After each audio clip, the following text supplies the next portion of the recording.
Olá, bom dia. O transtorno bipolar é caracterizado por alterações de humor que variam de episódios depressivos a alterações de euforia em diversos graus de intensidade. De acordo com a Associação Brasileira de Transtorno Bipolar, estima-se que no Brasil cerca de 1,8 a 15 milhões de pessoas sejam portadoras da doença. No Diálogo Plural de hoje, nós vamos conversar com a doutora Ana Patrícia de Queiroz Medeiros Dantas, que é psiquiatra, e ainda contamos com a participação de José Rebouças, que é coordenador-geral do Sinteste RN. Bom dia, doutora Patrícia, seja bem-vinda ao programa. Obrigada, Alexandre, bom dia. Bom dia, Rebouças. Bom dia. Doutora, quantos tipos de transtorno bipolar existem e qual é a diferença entre eles? Nos manuais diagnósticos, nós temos dois tipos de transtorno bipolar. O transtorno bipolar tipo 1 e o transtorno bipolar tipo 2. A diferença entre eles é com relação aos tipos de episódios de euforia. O transtorno bipolar tipo 1, você tem períodos em que o indivíduo recebe diagnóstico de depressão e episódios ao longo da doença que ele tem um quadro de euforia, uma aceleração do pensamento, um aumento da energia que a gente chama de mania. No transtorno bipolar tipo 2, a gente tem as fases de depressão e essas fases de mania, ela tem uma intensidade menor de sintomas e a gente chama de hipomania. Essa é a diferença, basicamente, do transtorno bipolar tipo 1 para o transtorno bipolar tipo 2. É comum? Qual é o mais comum, digamos assim, ou os dois atingem normalmente as pessoas? A gente não tem um percentual exato da população com esse diagnóstico. Estima-se que de 0,6% a 1% para o transtorno bipolar tipo 1 e, teoricamente, em torno de 1% também para o transtorno bipolar tipo 2. Mas, na prática clínica, a gente sabe que existe um número de casos, existe um subdiagnóstico para o transtorno bipolar tipo 2, porque às vezes os indivíduos eles têm uma predominância bem maior de episódios depressivos em relação a esses episódios de hipomania, e esses episódios muitas vezes não são percebidos, nem pelo paciente, nem pelos familiares, o que induz ao subdiagnóstico, porque muitas vezes a queixa dele ao ir ao médico é apenas dos sintomas depressivos, e muitas vezes até quando é questionado pelo médico, o paciente, às vezes ele não percebe que ele tem esses episódios de euforia, por serem quadros de euforia mais leves em relação aos quadros de mania. Esse mania, que é o quê? O que poderia o que seria uma mania, né? Exatamente, para a população. Porque esse termo mania é um termo até que se usa para muitas coisas, né, no cotidiano, mas do ponto de vista médico, na psiquiatria, a mania é esse episódio que eu mencionei sucintamente, mas para descrever melhor, para vocês entenderem melhor, o paciente no episódio de mania, ele fica muito alegre, com alegria acima do normal, ou às vezes muito irritado, com a sensação de muita energia, querendo fazer muitas coisas ao mesmo tempo, com a necessidade de sono reduzida. Então, por exemplo, se normalmente aquele paciente dorme 8 horas à noite, no período que ele está na mania, às vezes 3 horas já é suficiente. Ele dorme 3 horas e acorda super disposto, como se tivesse dormido às 8 horas. Exatamente. Às vezes fica com ideias de grandiosidade, com a autoestima muito elevada, se sentindo muito poderoso, se sentindo muito rico, às vezes pode ter compulsão por compras. Às vezes existe uma parcela de pacientes que nesses períodos de doença, às vezes se endividam bastante. Então pode ter um comprometimento importante assim, da vida do indivíduo. Pode se envolver em brigas por causa da irritabilidade, da impulsividade. Ficar valente.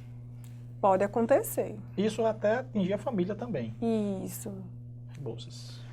Doutora Patrícia, como é que esse paciente portador do transtorno bipolar, ele descobre, a família descobre, ele próprio, como é que ele chega ao consultório?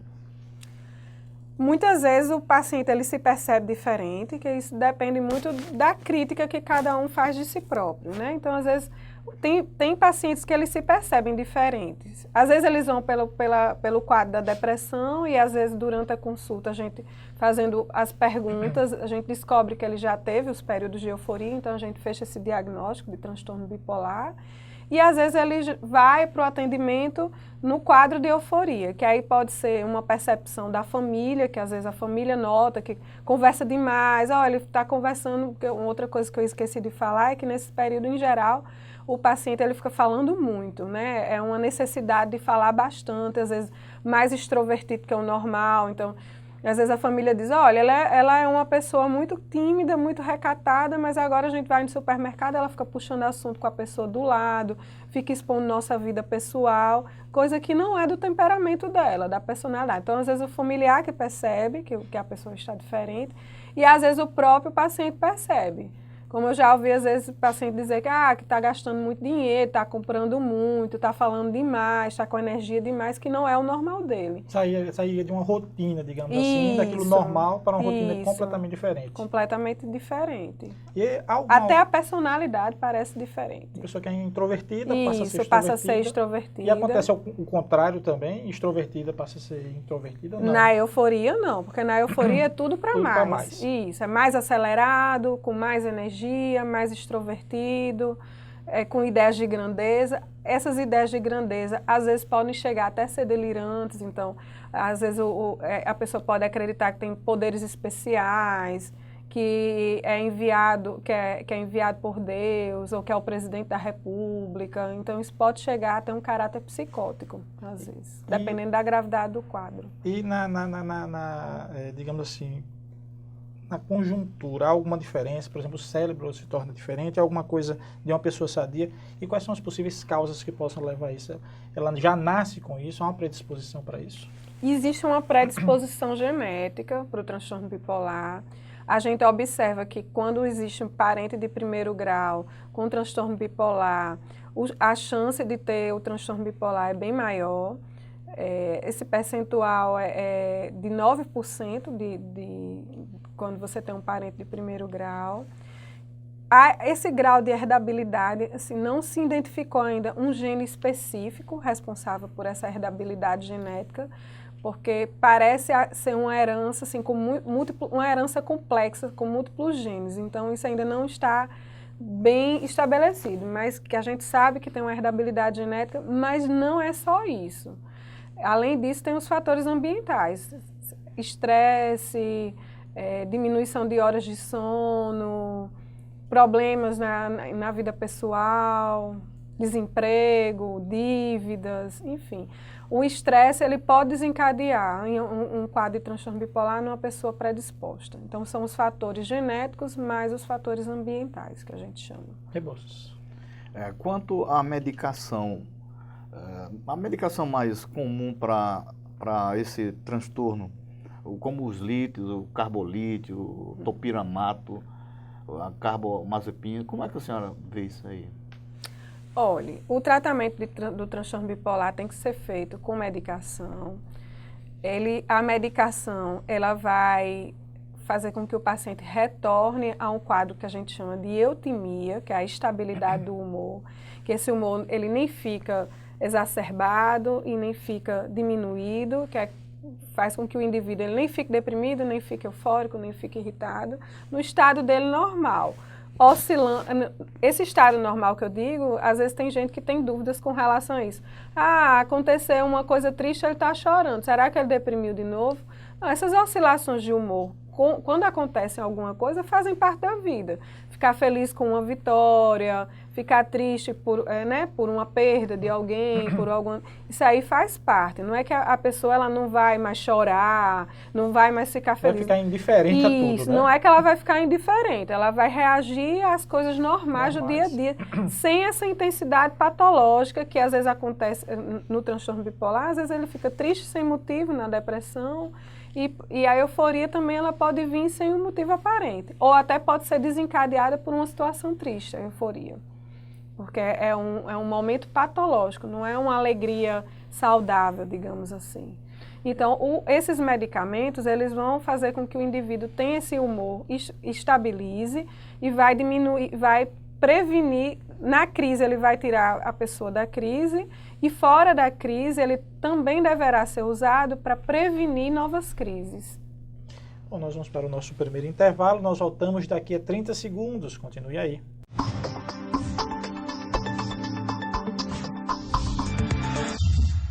Voltamos com o programa Diálogo Plural de hoje, que conversa sobre o transtorno bipolar de humor, com a presença da doutora e psiquiatra Ana Patrícia de Queiroz Medeiros Dantas, e ainda contamos com a participação de José Rebouças, que é coordenador geral do Sinteste RN.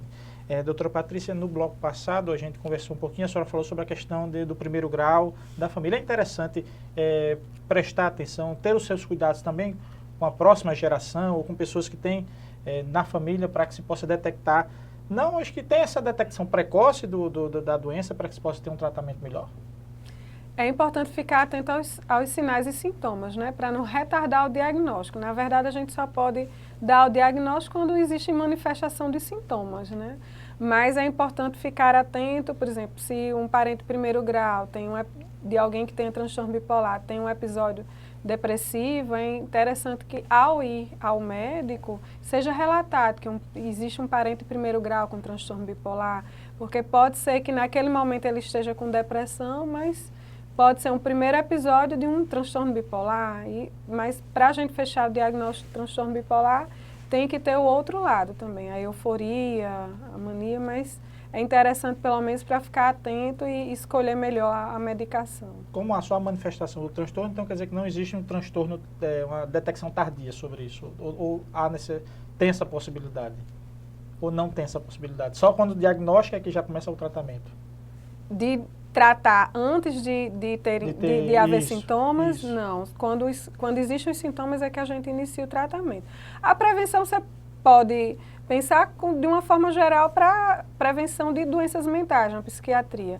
Melhorar a qualidade de vida, atividade física, dormir adequadamente às 8 horas, diminuir o nível de estresse do dia a dia. Isso são medidas importantes para a sua saúde mental de uma forma geral, né? Independente de ter alguém na família com problema psiquiátrico ou não. Agora, tratamento medicamentoso só quando existe o diagnóstico. Rebouças. O suicídio em pessoas portadoras do transtorno bipolar é muito grande. Isso atinge também a crianças ou é coisa só de adultos? As estatísticas que a gente tem são em relação à população geral, porque a gente sabe que no transtorno bipolar o risco de suicídio é um percentual em torno de 15%, que é considerado um percentual bem alto, dos mais altos dentre os transtornos psiquiátricos.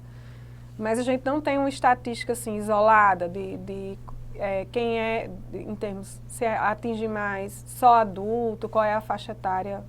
Mas as crianças podem ter transtorno já a partir da idade de infância ainda? Existe história de diagnóstico de transtorno bipolar na infância e adolescência. É um diagnóstico que muitas vezes surge no início da idade adulta, mas existem diagnósticos feitos tanto na infância quanto na adolescência. E, ao mesmo tempo, existem esses diagnósticos tardiamente. Pessoas que realmente não manifestam a doença ao longo da vida e, às vezes, depois dos 50 anos, às vezes até depois dos 60 anos, tem o primeiro episódio. Doutora, isso pode acontecer. Falando exatamente nessa questão da idade e falando de pessoas com mais idade, isso pode ocorrer, digamos assim, na época da aposentadoria ou quando os filhos saem de casa, ou que está aquele sentimento de solidão ou sentimento de abandono, pode desencadear isso aí, pessoas na terceira idade?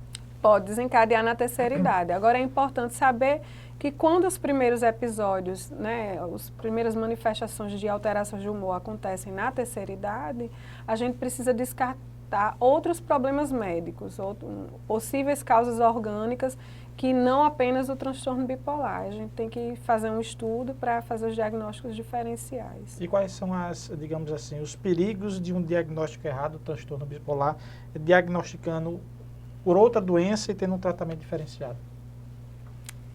Diagnóstico errado, por exemplo, achar que é só depressão. Isso, não saber que realmente é bipolar isso. E tratar aí você não vai parte. ter o tratamento adequado. Por exemplo, quando o indivíduo ele tem transtorno bipolar e ele é tratado como depressão, então você não vai ter o equilíbrio desejado. O indivíduo ele pode ter um quadro de euforia mais intenso, ele pode manter uma certa irritabilidade, impulsividade, então você não vai ter o tratamento adequado. Isso pode interferir também com o prognóstico da doença, que às vezes você aumenta a frequência do número de crises e a diminuição do intervalo entre as crises. E com relação à família, doutora, como é que se trabalhar uma pessoa dessa em casa com um transtorno bipolar? No que se fazer? O apoio, é importante a família estar junto? nesse acompanhamento e até o médico acompanhamento desses diagnósticos? É importante a família ter conhecimento do transtorno bipolar, ela às vezes até acompanhar o paciente à consulta para saber exatamente do que se trata, quais são as manifestações, os principais sintomas, como deve ser feito o tratamento, até para entender melhor a dinâmica daquela pessoa dentro de casa, porque às vezes a família ela não tem noção dos sintomas da doença. Então vamos supor, às vezes o indivíduo tem transtorno bipolar, ele começa a crise comprando muito, mais irritado. Então, às vezes a família, em vez de se aproximar e às vezes orientar, procurar uma ajuda, procurar um tratamento ou retomar o tratamento, porque às vezes tem pacientes que iniciam o tratamento, depois acham que estão bem, abandonam o tratamento.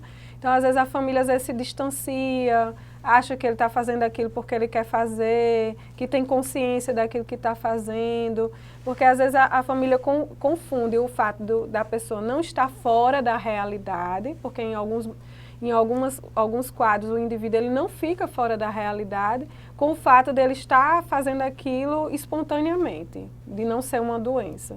Então é importante a gente conscientizar a família para ter esse apoio. Doutora, e com relação, nós tivemos agora o mês de setembro que se passou, falou nessa questão até da psiquiatria, né, digamos, englobou assim, e a gente não viu praticamente na mídia, nos meios de comunicação, talvez uma campanha como se tem no Outubro Rosa com relação a isso.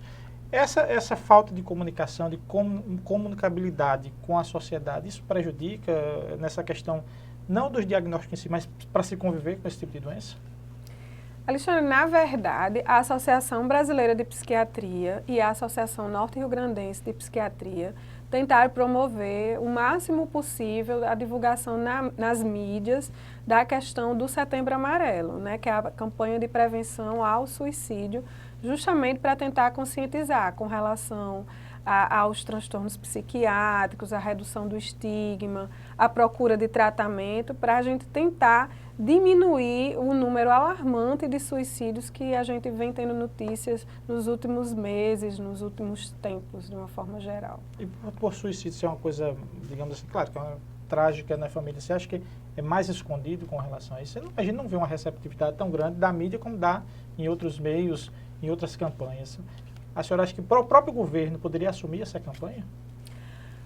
Assim, como eu disse, as entidades de classe têm tentado fazem seu papel, mas eu acho que às vezes a saúde mental é um pouco às vezes é um pouco deixada de lado, talvez pelo governo, enfim, não sei, às vezes é um pouco deixada de lado, estigmatizada, ainda é muito estigmatizada. Ainda há muito preconceito? Ainda existe muito preconceito contra as doenças, com relação às doenças mentais, com relação ao uso de medicação, com relação ao tratamento. Então, por inúmeras vezes a gente vê alguém que precisa se tratar, inicia o tratamento, sempre tem algum amigo que chega e diz, não tome esse remédio, para que você está tomando isso, você não precisa, não vai fazer bem para você. Então, existe todo um preconceito, todo um estigma com relação às doenças mentais, com relação aos tratamentos. E a bipolaridade não foge a isso. E a bipolaridade não foge a isso, infelizmente. Bom, vamos para o nosso segundo intervalo, nós voltamos daqui a 30 segundos, continue aí.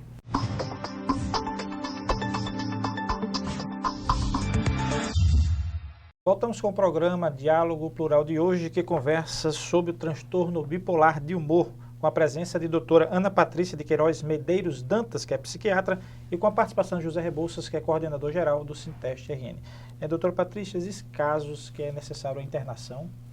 Nos casos mais graves, às vezes é necessária a internação, principalmente se existe risco de suicídio, né? Então às vezes a gente interna para proteger o paciente, para garantir a vida dele. E se em quadros, às vezes, num quadro de mania mais intenso, com sintomas psicóticos, às vezes a pessoa pode ficar muito agressiva, quebrar as coisas em casa, agredir os familiares, ficar muito agitado, se colocar em risco e colocar o familiar em risco. Isso seria outra indicação de internação. Doutora, e o Sistema Único de Saúde está preparado para receber pessoas assim? A gente sabe que em Natal, digamos, nós temos o Hospital João Machado, tem o Severino Lopes, temos a clínica, acho que Santa Maria. E agora os CAPs, o Sistema Público de Saúde, as unidades básicas de saúde, o município, o próprio Estado em si está preparado para receber pacientes dessa forma e ter o tratamento e o diagnóstico? A questão é mais do número insuficiente de profissionais, de vagas de internação, de ambulatórios, que é insuficiente para atender a saúde mental de uma forma geral. Então, quando eu falo não está preparado no sentido desse contingente, que ainda é muito pequeno para a necessidade de atendimentos psiquiátricos que a gente tem no Estado. E o sistema público de saúde? Há médicos, por exemplo, na rede particular tem a psiquiatria, os psiquiatras que atendem. Ainda falta médicos especialistas na rede básica de saúde para ter esse acompanhamento, esse atendimento? Existe um número pequeno de especialistas, poucos ambulatórios, os que trabalham na rede pública sempre sobrecarregados, que é uma parcela muito grande da população que precisa de algum cuidado em saúde mental, e o número de profissionais na rede pública realmente não é grande, não é suficiente. E qual seria a importância de ter equipamentos que possam receber essas pessoas? Digamos, na psiquiatria se discute muito a questão da política antimanicomial, sobre a questão do atendimento das pessoas em casa, mas há necessário realmente que haja também hospitais e clínicas especializadas para receber essas pessoas? A gente precisa da rede como um todo, né? A gente precisa do ambulatório para ter esse primeiro atendimento do paciente, quando o paciente adoece na saúde mental, para ele ter esse cuidado. Se a gente tem uma rede estruturada, ambulatorial e CAPES, provavelmente não, uma saída natural diminuir o número de internações, porque esses indivíduos vão estar bem assistidos, vão estar fazendo tratamento, mas se a gente pensar que às vezes a pessoa adoece, tem uma doença mental, não consegue um atendimento psiquiátrico na rede, ou às vezes não tem vaga em CAPES, aí chega para internar também não tem vaga, então eles vão se sentir desamparados, né, do ponto de vista terapêutico. E aí surgem vários outros problemas. Surgem outros problemas. Rebouças. Em relação à doença crônica, a bibliografia coloca que é uma doença crônica, agora a comunidade científica aponta na perspectiva dessa doença vias ter cura. Qual o estágio melhor que um paciente pode atingir no tratamento contra a bipolaridade? O transtorno bipolar é uma doença que ela não tem cura, o transtorno bipolar, mas ele tem controle. Então, o indivíduo fazendo o tratamento adequado, ele pode se manter, como eu disse, em eutimia, diminuir bastante o número de crises. Alguns indivíduos em tratamento, às vezes até não chegam a ter crises mais fortes, às vezes sintomas leves que são rapidamente controlados. E pode ter uma vida normal, casamento, trabalho. Agora tem que fazer um acompanhamento psiquiátrico, tem que se manter o uso da medicação, porque é muito comum, às vezes, o paciente quando sai, porque o transtorno bipolar é uma doença que ela aparece em crises, em episódios. Então, num episódio você pode estar se sentindo muito mal e quando sai daquele episódio, daquela crise, vai estar se sentindo normalmente, como se nunca tivesse tido doença. Então, por ter esse período entre crises, intercrises, em que a pessoa se sente bem, é muito comum as pessoas acharem que não tem necessidade de tomar o remédio, de continuar o tratamento. Porque dizer, eu estou me sentindo bem, por que eu vou fazer um tratamento?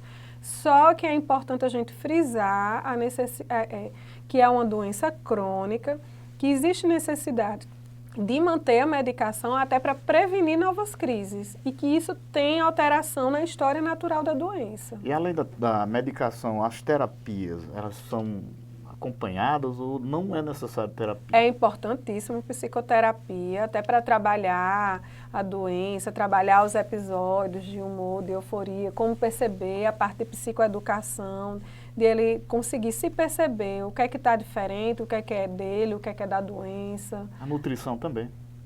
É importante também. Sempre quando a gente trabalha com a equipe multiprofissional, teremos uns melhores resultados. Qual é a dificuldade, doutora, em maior? O paciente achar que não tem ou achar que aquilo é um episódio? Como é que se faz?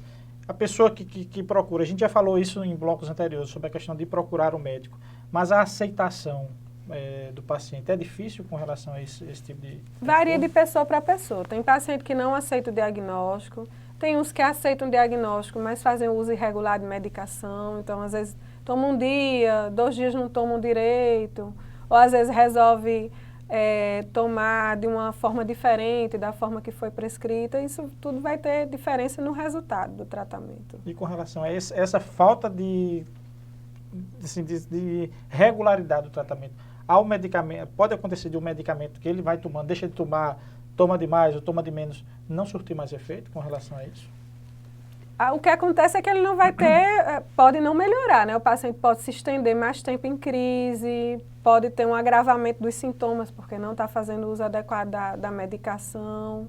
Então é importante, eu acho que até para a população seguir regularmente todo o tratamento dado pelo médico. Do jeito que foi prescrito, nos horários corretamente, tomar diariamente do jeito que foi prescrito pelo médico. E há formas de outros pacientes em diagnosticar, é obrigado a tomar o seu remédio todo dia, ou de acordo com o paciente, tem a cada 2 dias, a cada 3 dias, ou a medicação é de uso diário, Alexandre. Não tem como... Uso diário e contínuo. Bom, nós estamos conversando sobre o transtorno bipolar. Eu gostaria que a senhora tenha 30 segundinhos para conversar com o nosso telespectador, dizendo as suas considerações finais. Então, eu queria agradecer mais uma vez pelo convite, por estar novamente no programa. É um programa de utilidade pública, né? Achei interessante você ter tocado no assunto, mais uma vez, do preconceito com relação às doenças psiquiátricas e a saúde mental. Eu acho que quanto mais a gente divulga e traz informações técnicas sobre as diversas doenças mentais, a gente está trabalhando para diminuir esse preconceito, porque é um percentual muito grande da população que é acometido por algum tipo de transtorno mental. E são pessoas que estão trabalhando, que fazem parte da economia ativa e que às vezes quando essas pessoas não se tratam, às vezes a gente tem um impacto muito negativo na economia, né, de dias perdidos de trabalho, de adoecimento, inclusive o risco de suicídio, como você mencionou ao longo do programa. Doutora Ana Patrícia de Queiroz Medeiros Dantas, que é psiquiatra, obrigado pela sua presença aqui no Diálogo. Obrigada a todos e tenham um bom dia. José Rebouças, que é coordenador-geral do Sinteste, obrigado pela sua presença aqui no Diálogo Plural. Obrigado.